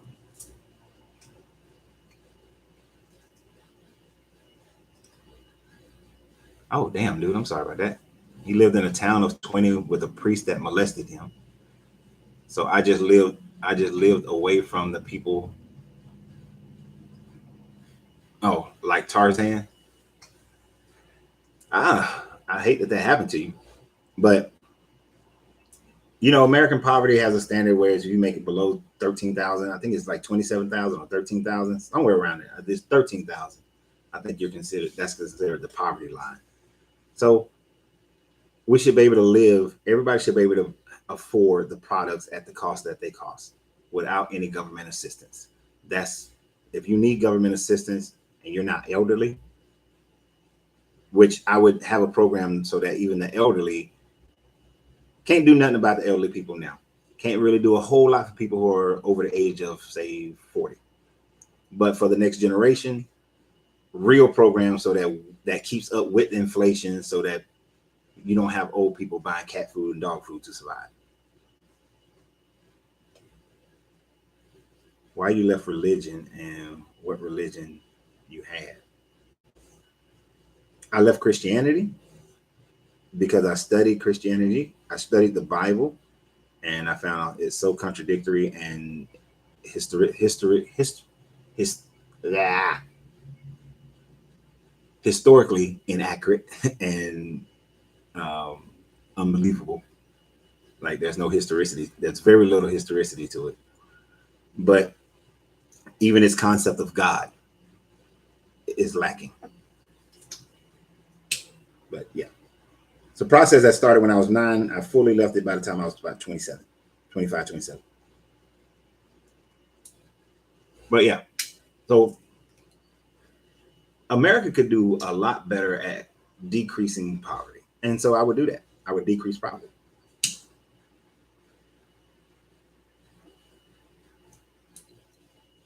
There wouldn't be any student loans unless you wanted to go. Now, if you want to go to a private college, that's on you. But state-run colleges, anybody and everybody will be able to go to a state-run college. Now, you would have to test out to qualify for certain programs. You can't be. I'm not good at computer programming, so when I was an IT guy, I stayed away from any programming languages. You know, I don't do programming. For some reason, programming languages just don't make. I just can't make sense of it. So I left it alone. I focused on network design, network security design, network administration. It came to me with that database program that I was like, oh no, that is programming. If it got a language that I got to learn, I'm not a computer language. Now, speaking language, I can learn. Computer language, no. So yeah, people would still test out to see what levels they qualified at. But every high school, from grade school on up to high school, everybody learns the same thing. This school is not going to have AP courses and that school don't.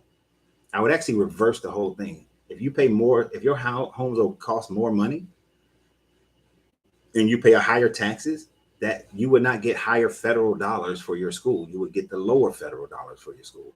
The places that have lower taxation for the lower valued homes, they will get the higher tax dollars for their schools so that those schools can be equal. Every school will have the opportunity for kids to take AP chemistry, AP math, engineering, and I will put trades back in school too. We're gonna get some tradesmen. Tradesmen and women. We're gonna get the trades people. Because you're gonna need them. You got China over there in Tanzania building a high-speed rail. Can Americans go build a high-speed rail? They could. You ain't got enough tradesmen though. You really don't. That's why here in Georgia they've had a high-speed rail on the books for 50 plus years, right? But every time, the last time I used to have a gym inside of the building that Georgia Department of Transportation is in. They brought the Japanese over to help them to redesign and keep redesigning these plans. But they also knew that they was going to have to bring Japanese companies in to actually build the rail. So y'all think that stuff just happens in Africa. Like when you see that in Tanzania that they're building infrastructure, there are certain infrastructure projects that if they were to be done in America, the initial people who does them are not going to be Americans. If you took, so I would do, if I was president, FDR did the National Highway Program, I would redo a national high-speed train program, a bullet train, all across America. It's going to bring so many jobs, so many opportunities, new shit's going to be built up. We're going to make a ton of money. But we don't have the tradespeople to actually do the construction. We ain't got enough of them. We got some who know how to do it, but we ain't got enough. So we're going to have to bring in some Japanese companies or some Chinese companies. And they're going to have to do the initial building with an American right next to them, learning how to do it, just like they're doing in Tanzania. But this is why I will put trades back into our schools. Because not all these kids want to go to college. But we need tradespeople. And I got like family members who took up a trade. Shit, they make more money than the family members who went to college. So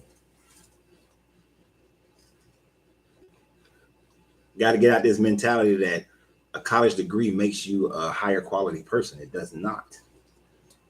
It means you went and took a test and you passed it. You learned some information, you took a test and you passed it. You do the same shit in trade school.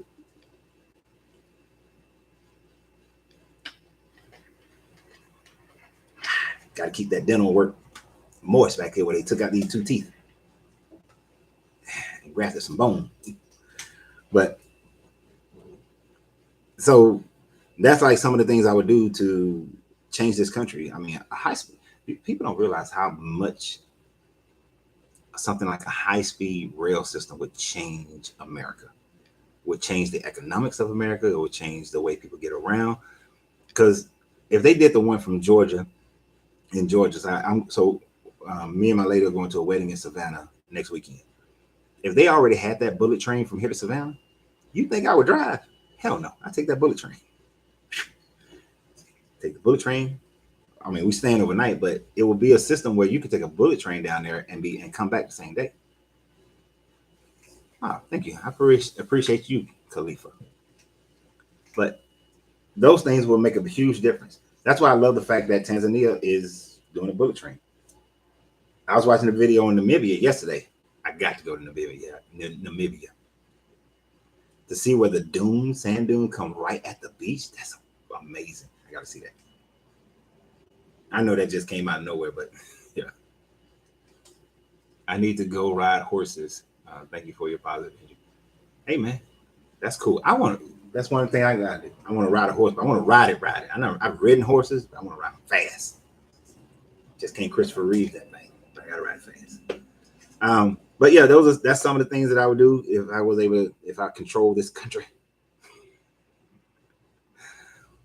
I would really get rid of the majority of the taxation in this country. America is greatly overtaxed. And I'll just have a federal sales tax. No income tax, a federal sales tax. That's it. Just a federal sales tax. We don't need anything. We don't need income taxes. Federal sales tax. Get rid of all these other taxes that are embedded in products so that the price of products would actually drop, but you would have more money. I do like the fair tax. Some people don't like it because of the people who support it, but the fair tax would actually be a benefit to this country. Because let's face it, Americans spend money. You're a consumer country. So you would make more money by having a federal tax placed on consumer products than you would by taxing someone's income. Because we know the more money you give Americans, the more money they're going to spend. Even though I would have programs that teach that in every school from like 10th grade, 10th, 11th, 12th grade, they would take economic courses. They would take courses on budgeting and investments. That would be vital. You ain't graduating without taking economic courses, without understanding how to do a budget, how to invest your money, and so that you don't need the government when you're old. Because I hate it for our generation.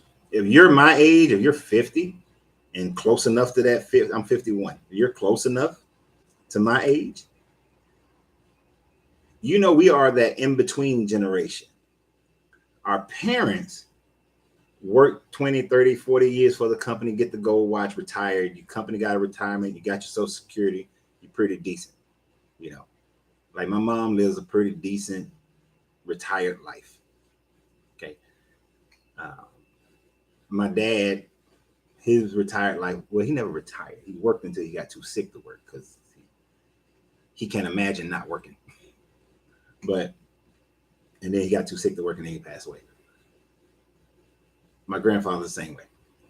We came up at a time frame where we were taught that, but things changed on us when we was in our 20s and our 20s and 30s. All that shit changed.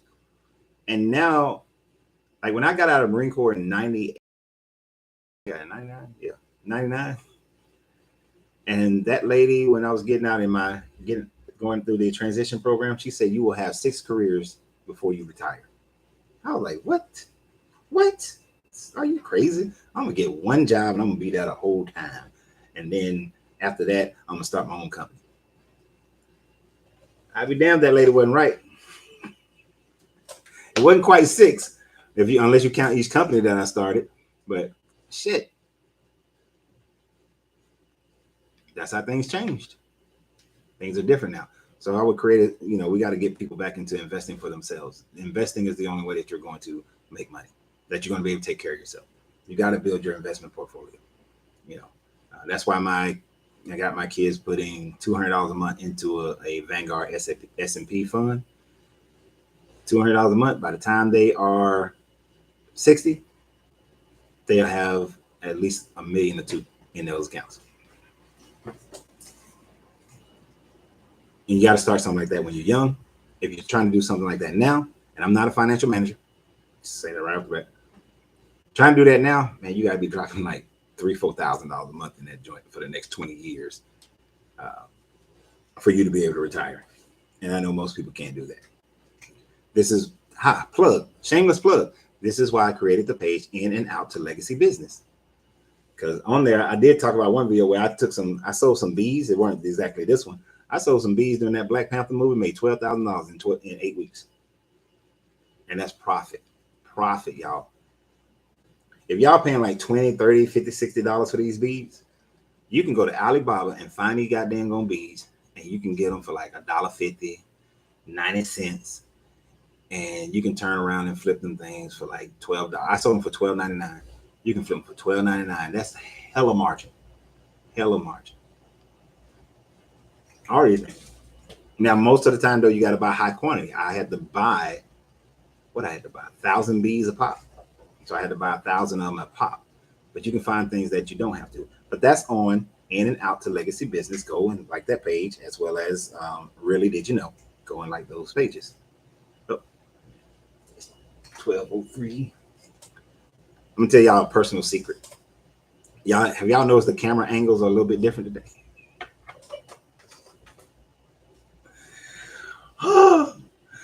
The air conditioner went out at the house.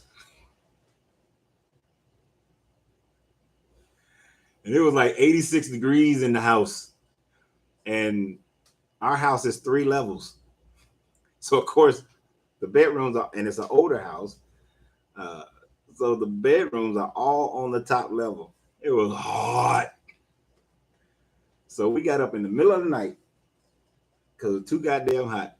And we came to the lounge, stretched out on these recliners behind. So somebody's over there on the recliner stretching and stuff. waking up because it was hot. It was hot. Gotta get that air conditioner fixed. That is job number one when I finish this live, because it was hot last night, and we had to come here where we knew we had AC. We couldn't go to the basement because the basement only has a love seat. The living room has a sofa, but you know, it was still like it was 86 degrees on the second floor. So even though the basement floor was probably still a good 70 something. So that's why the cameras are changed. Different angle. Even though I like having the humidor in the background though. You see the humidor? Y'all see my humidor? Without a nice cigars. But yeah, anyway, I know it. I'm all over the place on this one. I just realized it was 12 o'clock, 12:05, man. I don't know if people walk in, you want them walking in, you over there with your blankets and everything. We run the business. It's the business of the business.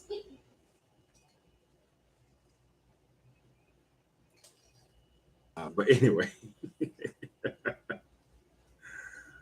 what else y'all want to talk about? What's my man's name right here? I don't know if he's still on there though.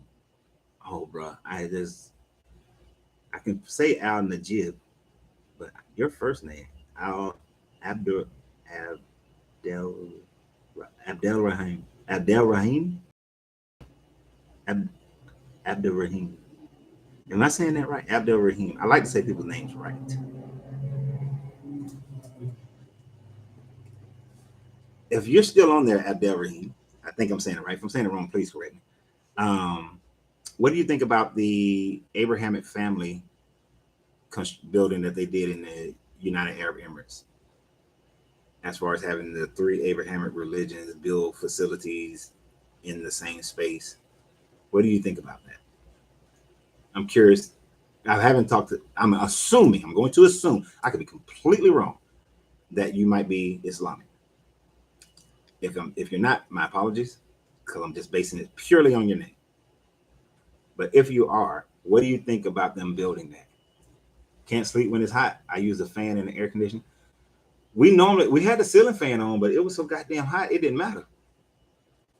Look, if Walmart, you remember when Walmart, before COVID, when Walmart used to be open 24 hours, if Walmart was still open, I'd have got up at 1, 2 in the morning and went and got about 3 fans and had all of them blowing on me. I was just saying. I would have done the thing that I used to do as a kid, where you put the fan on the head of the bed and you tie the fan to the you tuck it tuck the blanket under the bed mattress, and you tie the fan to the head, to the tie the blanket to the head fan, and create a wind tunnel, and then you get under that with another blanket. You don't wake up with a stuffy nose, but I would have straight did the little kid wind tunnel thing. Because I grew up in a house where we didn't have central air, and my grandparents had that damn air conditioning in the window, but they used to close their door, so we be in that moment. Fans are plenty and hot.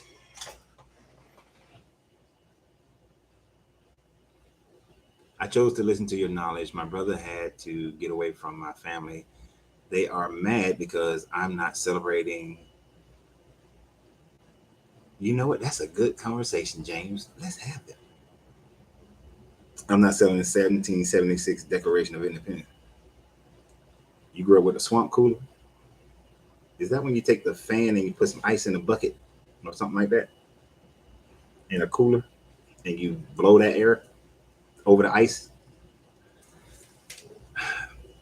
Some people get mad at me because I don't celebrate this 4th of July, this 1776 Declaration, because I was in the military, so I should be celebrating it, right? But I don't. Because why would I, as a heavily melanated person whose family was enslaved during that time, celebrate the independence of the enslavers? I'm not celebrating their independence. And some people got mad at me because I don't celebrate Juneteenth. Why would I celebrate the end of slavery in the warring states and the colonies when we still had some of my people were still enslaved in the Creek Indian Nation, in Cherokee, the Chickasaw. It was a full year after the 13th Amendment before the final slaves were freed in America. We weren't freed in Juneteenth.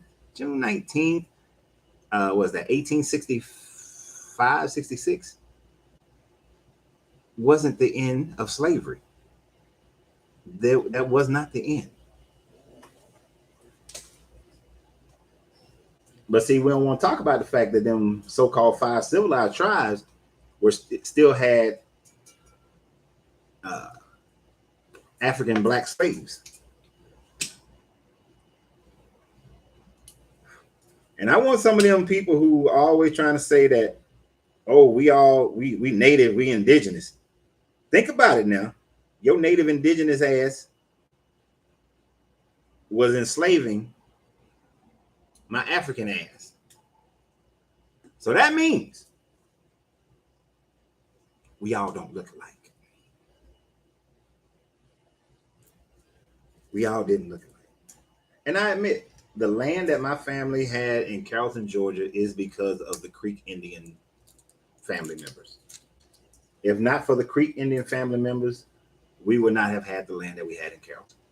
Simple as that. Wouldn't have had it. Shit would have been lost just like most people who were black, former slaves, land was lost. The only reason my family kept it was like, originally it was somewhere in the neighborhood of 300 acres of land in Carrollton. By the time I grew up, it was down to like 126 acres of land. It's because of the Creek Indian. So why am I going to celebrate the freedom of, because my grandfather, see, the Creek Indian comes from my grandmother on my mother's side, but my grandfather comes from, his family members come from Nigeria by way of Alabama, by way of Ohio, from Nigeria, Yoruba. So, and my grandmother's family still had they were mixed in with the Creek and some of that. That same bloodline going back to Nigeria. I'm not. Mm-mm. My ancestors were still slaves when Juneteenth happened. So I ain't celebrating Juneteenth. No. And I don't know why we don't call the Native Americans on the carpet the fact that they still had slaves. But I mean, they weren't part of the United States. And the United States federal government had to force them to end slavery on the reservation. The Sioux Indians, I think, still had slaves. Go look it up, research it. Tell me I'm wrong. You ain't gonna be able to, but go research it. That's why when these people are, I'm native, I'm indigenous, shut your ass up. You first of all, you're a mixture, more than likely. Yes, it's a mixture. There are very few people on this planet who are 100% something. Even in Africa with the scramble, you had, because those lines weren't drawn based on tribes, you still had mixtures. Not as much as we had here, but you still had mixtures.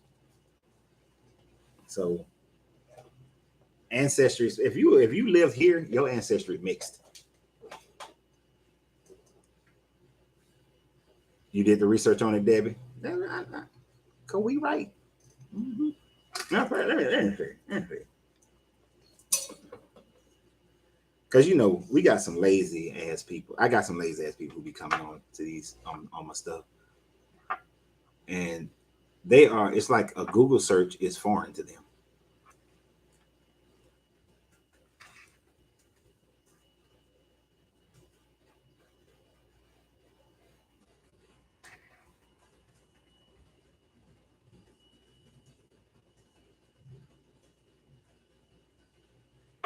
I mean, sometimes it's just a simple little Google search, and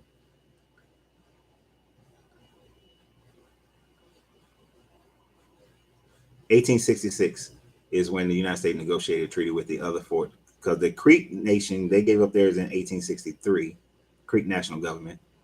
The other 4 tribes gave up theirs in 1866.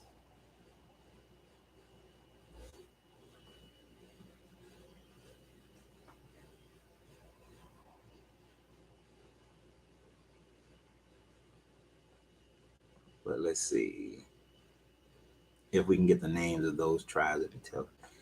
So before the Civil War, the Cherokee, the Chickasaw, the Choctaw, the Cherokee, the Choctaw, the Chickasaw, the Creek, and the Seminole tribes held approximately 10,000 people of African descent in bondage because those slaves belonged to the nation, did not free them.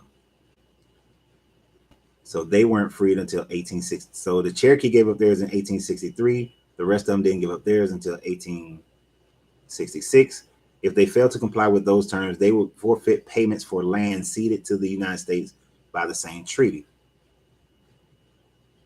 Few of the slaves freed by Native American tribes were ever accepted as citizens into their tribes. You understand that part? Few of the slaves freed were accepted. People like to go on that narrative about, oh yeah, they used to accept us. And no, hell, they didn't. So 1866.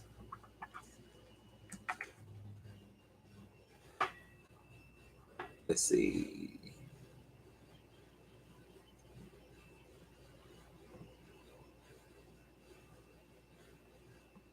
But Juneteenth, when did that happen? What year? We're looking for a year here. We're looking for a year. Da-da. Easy scroll, looking for numbers as we speed read through this process.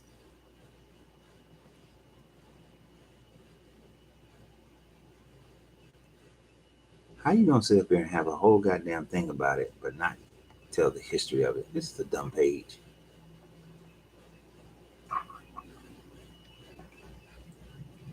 Yeah, people are too lazy.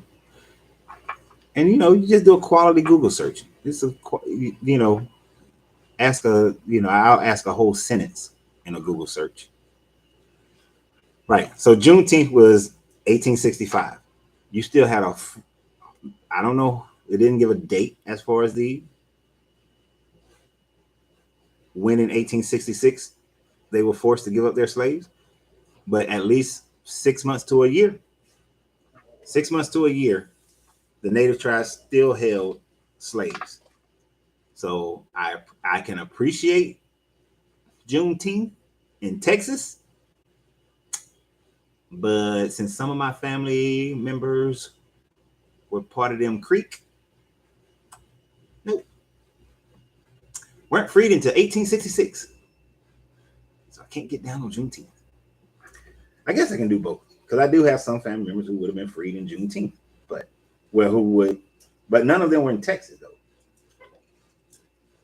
Hold on for a second.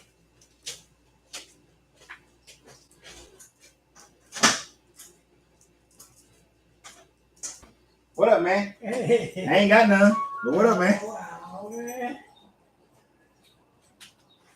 I got them. They got bought up.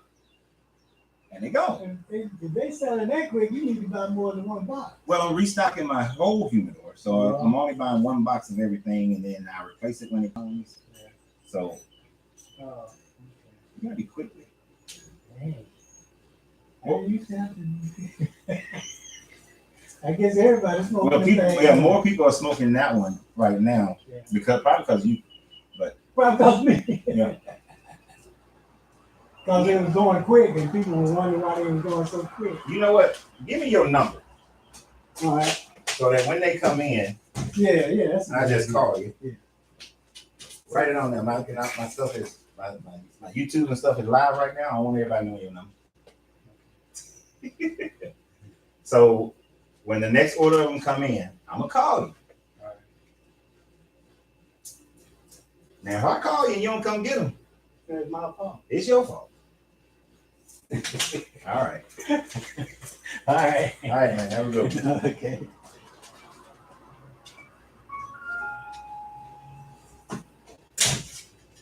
All right.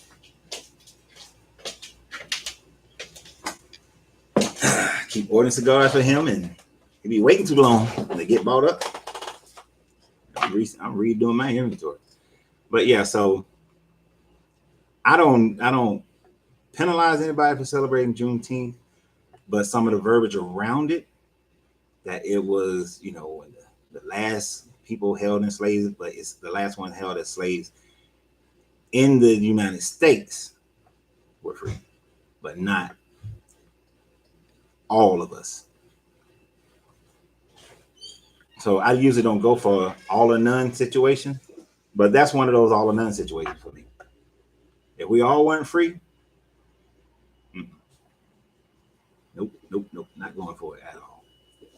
So, but yeah, simple Google searches are so easy, but most people are too lazy to go do a simple Google search to find out some of the information that people ask me. That's why if you ask me a question, there's two reasons why I may not respond to it. One, it was such a simple Google search for you to go do that it irritated me from the moment that I saw the question. The other reason, I just didn't see it.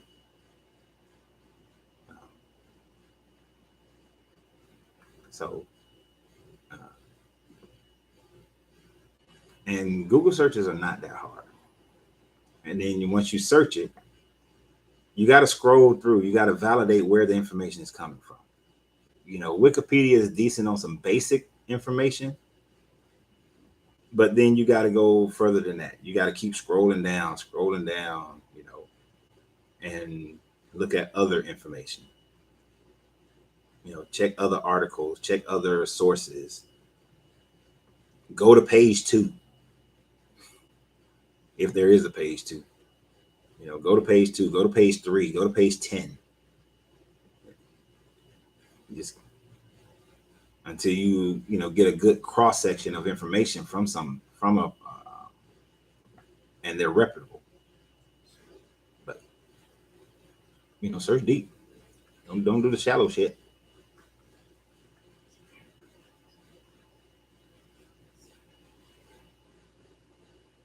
I guess my guy wasn't on anymore. I asked him the question, but he never answered.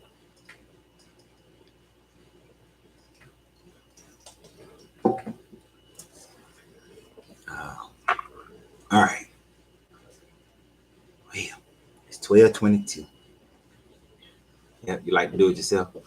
Yep, Debbie, today'll be a good day to come through here. Mm-hmm. Debbie always saying she's gonna come over here.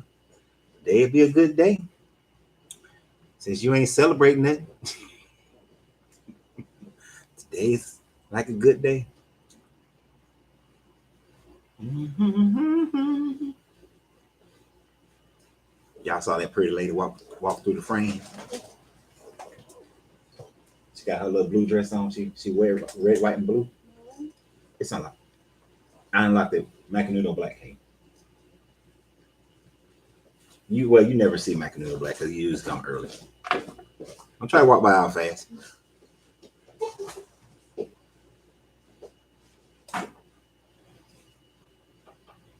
All right. Seems like we're winding down. Might be time to close the doors of the church. Time for the benediction.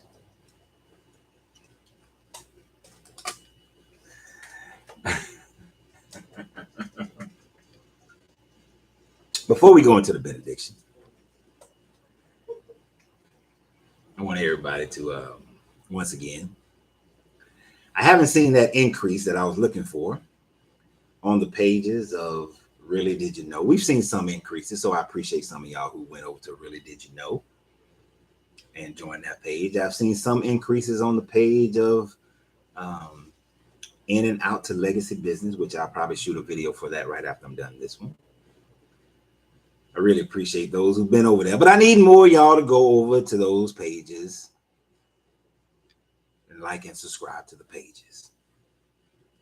Just like in the video I published yesterday, we got to practice our own form of self-determination, our own form of what some would call, what David Banner calls racism. The racism of supporting and building up your own people group. I don't believe in race spiritually, but I live here on the matter plane of existence. So there is this such thing that we have created called race, based on where you was born and what your melanin count is. So I need y'all to go and support those pages.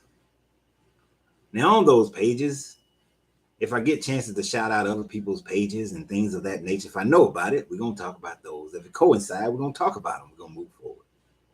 I also did a video at the end of the video where I said we can cure the Stockholm Syndrome of the oppressed people. I gave y'all a link to go and start an Acorns account. It doesn't benefit me in any form or fashion. Although that shouldn't be something that we should have to say. We should never have to say, go do this. It doesn't benefit me, in order for our people to go and do it. If I did put a link of my Acorns account out there, I should be able to say it benefits me. You should be able to say it benefits you. But it has a whiffum. It has a whiffum about it. If you don't know what whiffum stands for, it stands for what's in it for me. What's in it for you? It's the ability for you to be able to save money without you having to focus on saving money. It's a good practice for you to start investing money without you having to be a financial expert. But what it also does is the link that I gave you is for my cousin who grew up like my little sister.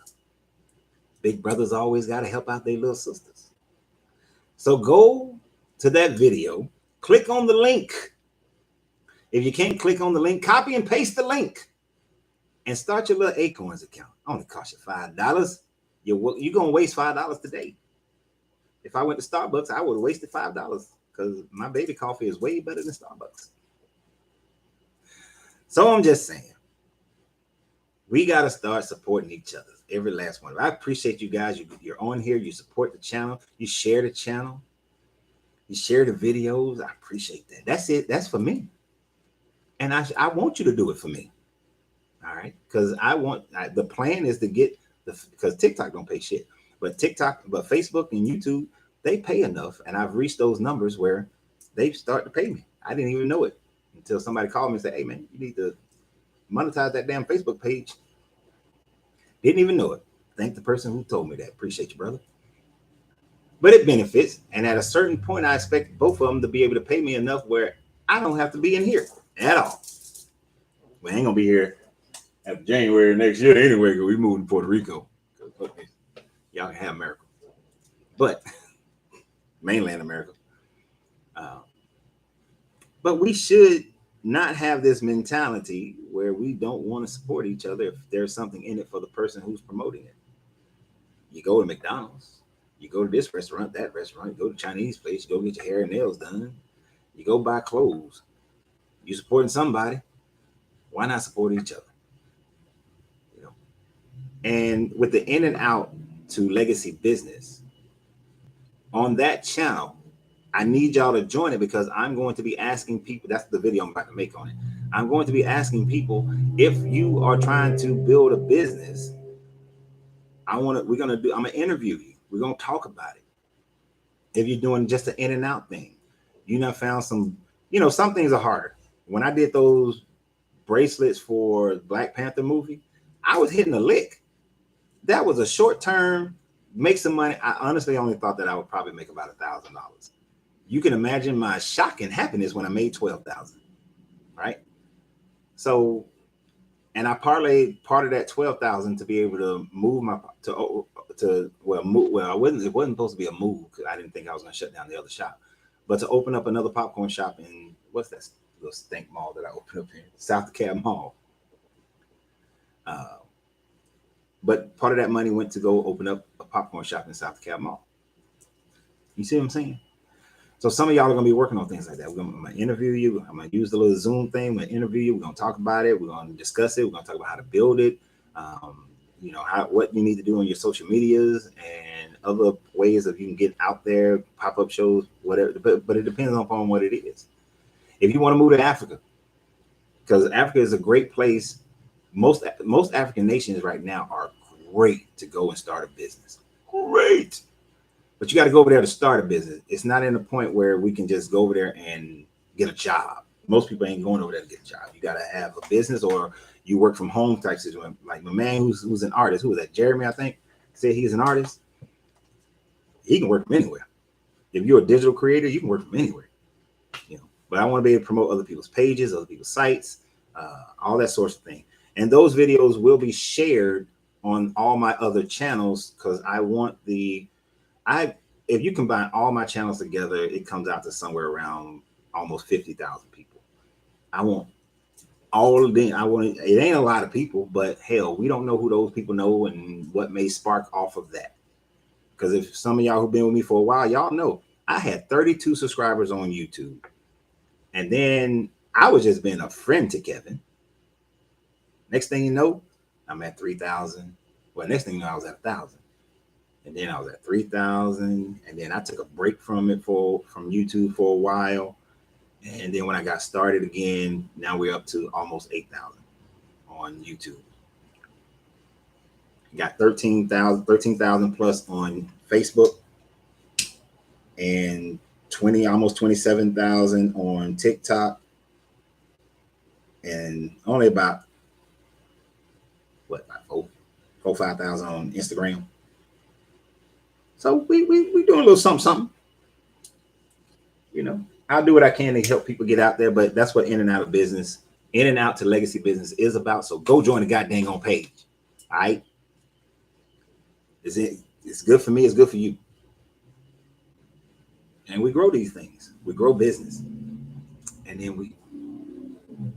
we can follow my other plan, which is take over states and everything within a state and control our own destiny.